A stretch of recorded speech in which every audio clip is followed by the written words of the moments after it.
ever finished a movie and thought, wow, that was so good. What do I even do with my life now? Yeah, Sinners will do that to you. But don't worry, if you're still craving that same dark, twisted energy, I've got you covered. Today we're diving into 7 movies that scratch that same itch as Michael B. Jordan going beast mode. They're intense, gripping, and just the right amount of messed up. Let's break it down. If you love Sinners because of the way it combines horror and action, I mean, who doesn't want to see Michael B. Jordan firing a gun and looking all kinds of pissed? Then Van Helsing will knock your socks off. Directed by Stephen Sommers, the movie stars Hugh Jackman as Gabriel Van Helsing, a monster hunter sent to Transylvania to stop Count Dracula. Along the way, he battles werewolves, vampire brides, and even Frankenstein's monster. The movie leans more into action, horror, and adventure rather than jump scares, but it's packed with enough gothic vibes and supernatural chaos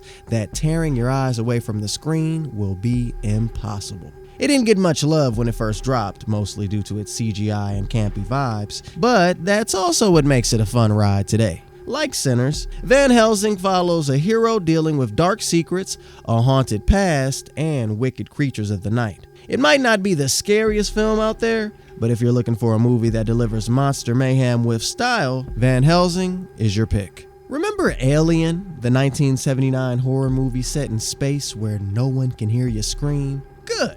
Picture that, but on a 19th century cargo ship, and Dracula is the monster. That's the last voyage of Demeter. If the claustrophobia and creeping dread of Sinners had you hooked, this one's for you. It follows the doomed crew of a ship unknowingly transporting Count Dracula himself. Everything is going according to plan until Dracula starts picking them off one by one in the dead of the night. What makes this movie special is its setting. The endless sea means there's nowhere to run. The vibe is dark and tense, and while it's more of a slow burn, the payoff is vicious. There's no glamour to this vampire. This isn't Twilight.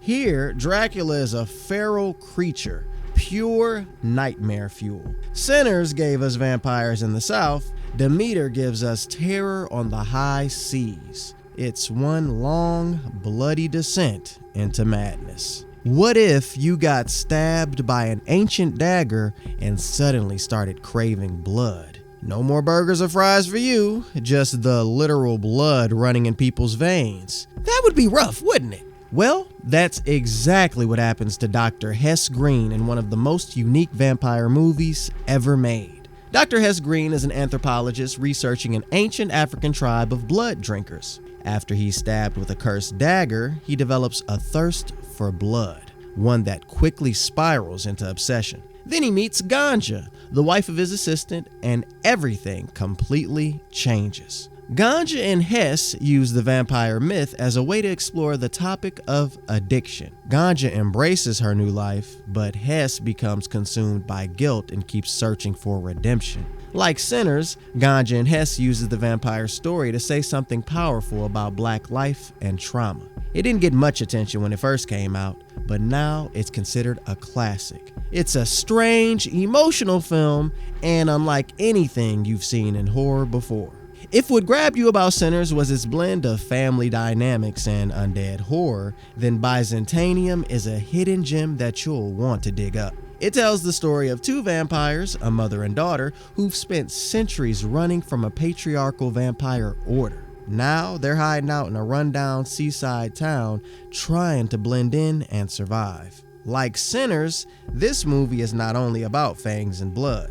It's about what it means to live on the edge and on the run for hundreds of years. The horror here is more subdued. Less jump scares, but a lot of deeply emotional moments. These women just want to live a normal life, but there seems to be no rest for them. Imagine being immortal in a world that doesn't understand you or want you to exist. That's what Byzantium is about. You know this one. Everyone and their mom knows this one. If you don't, then you're in for a good time. Interview with the Vampire is a moody, tragic slow burn of a film with enough drama to contain 10 soap operas. The story takes us through centuries of vampire life, seen through the eyes of Lewis, played by Brad Pitt. He's turned into a vampire by the seductive and dangerous Lestat, played by Tom Cruise, and what follows is a journey through guilt, immortality, and loneliness. The story takes place in Louisiana in the 18th century, and this connects it loosely to the southern setting of Sinners. Plus, the inclusion of Claudia, an immortal child trapped in a young girl's body, adds even more emotional weight. Prepare to be scared, but also deeply moved by the heartbreak, beauty, and existential dread of this classic tale. Now, let's switch it up a bit. If you like Sinners and want something with a similar mix of horror and soul, Death by Temptation is a hidden gem you shouldn't miss. This 1990 cult classic follows a young preacher named Joel who travels to New York City to visit his friend Kay. Along the way, he falls into the path of a seductive woman who's actually a demon feeding on men. Of all people to encounter in the Big Apple, this minister met a succubus. This film will creep under your skin and fill you with tension.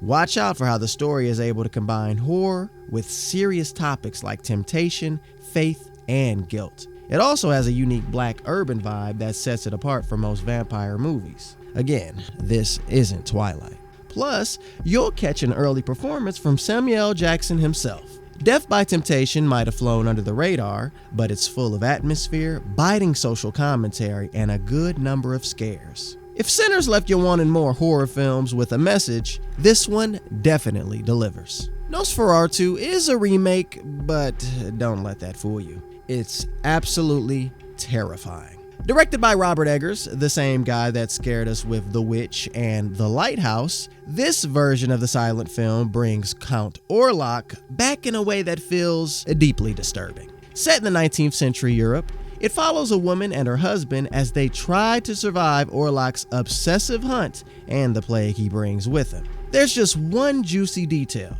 the woman can see the future. If Sinners gave you historical horror with an edge, Nosferatu takes things to another level, as Robert Eggers makes every moment count. Shadows linger too long, silence becomes unbearable, and the atmosphere feels suffocating. There's beauty in this kind of horror. Every shot feels like it belongs in a gallery, but there's also real fear. Again, this isn't Twilight. Vampires don't glisten in the sun here or live happily ever after. They show up at night and destroy your mind first, then your body. There you have it. 7 unforgettable movies that every Sinners fan needs to see immediately.